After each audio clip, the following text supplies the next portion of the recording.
Hello dear violinists, welcome to Prime Strings. I'm Henriette and today we are learning I Heard the Bells on Christmas Day. I'll play it for you first.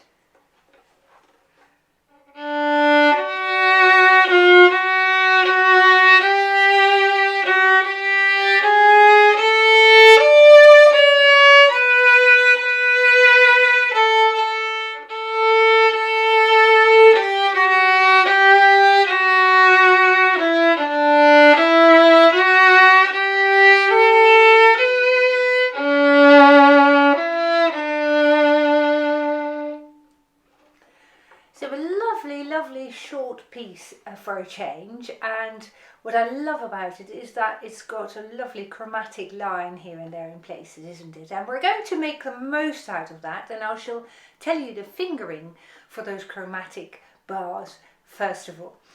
So it starts right here in the first bar, and you've got this.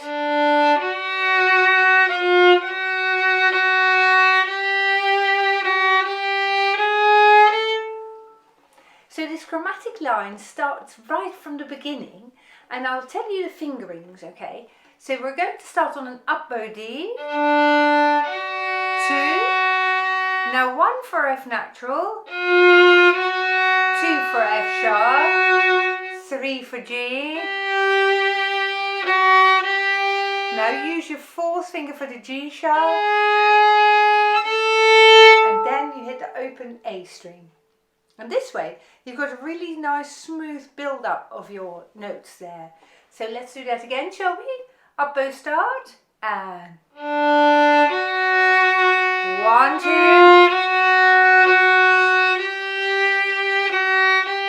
4th finger now.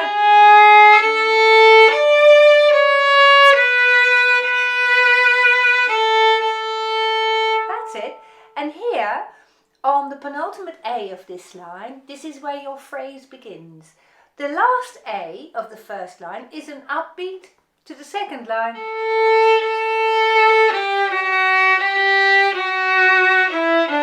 You see, and for that reason, because it's an upbeat, we are starting on the 4th finger. So you've got the upbeat and the first note of the second line as a 4th finger.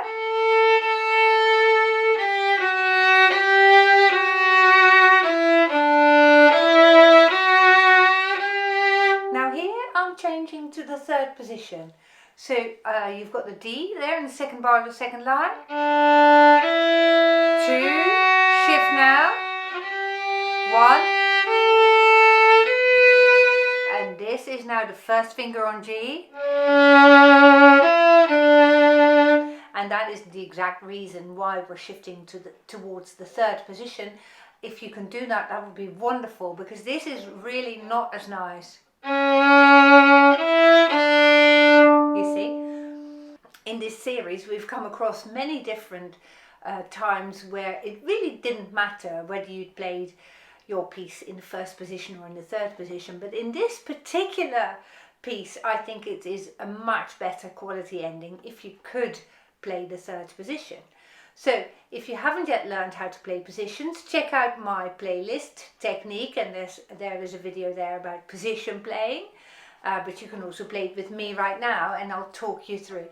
Now we're going to go back again to that D in the 2nd bar of the 2nd line. And now I'm changing, and instead of a 3rd finger here, I'm going to place my 1st finger there. And my 1st finger is a C sharp, and I play those last 3 notes on the G string. Do that again. Now since the 1st finger now is on the C sharp, it's a little bit higher. Normally you'd expect your 3rd finger to be there, but now it's right next to the 2nd finger. So when you place your 2nd finger here, place it right by the side of the 1st finger. How then? You've got a lot more ingredients now to make this piece a success. So let's play it again from the beginning. 1, 2, 3.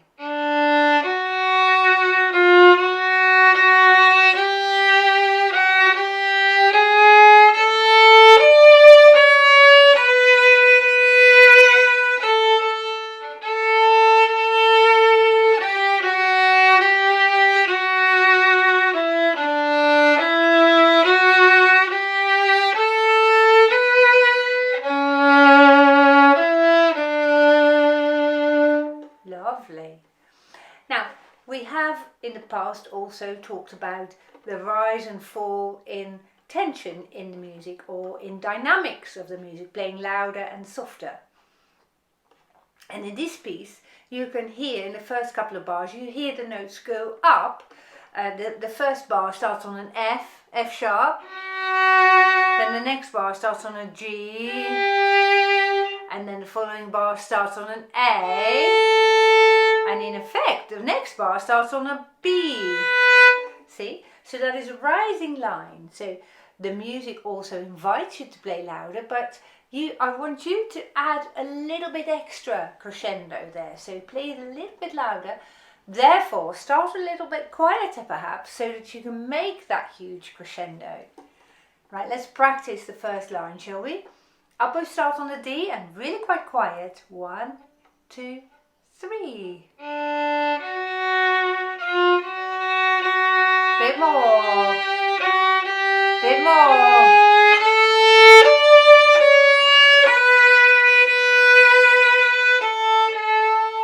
You see, if you bring out that line that is made by the first note of every bar, it's much easier to play that crescendo, you see. Can we do that one more time? Let's play it from the beginning again. 1, 2, 3.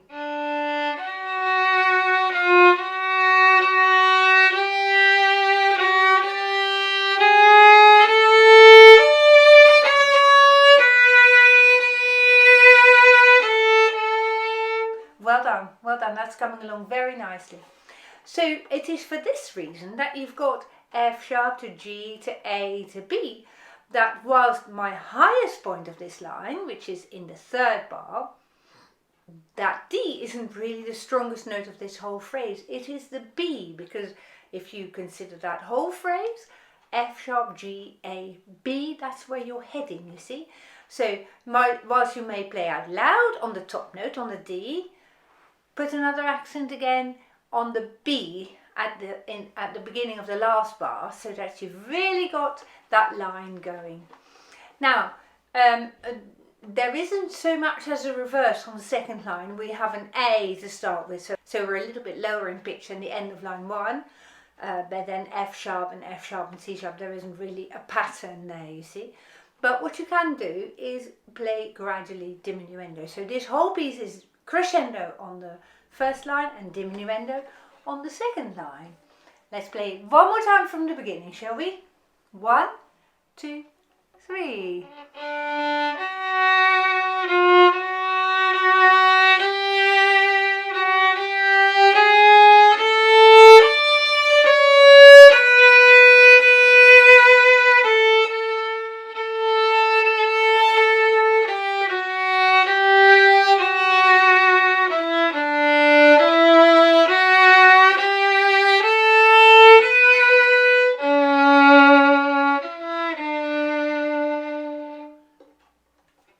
Lovely, what a lovely song this is.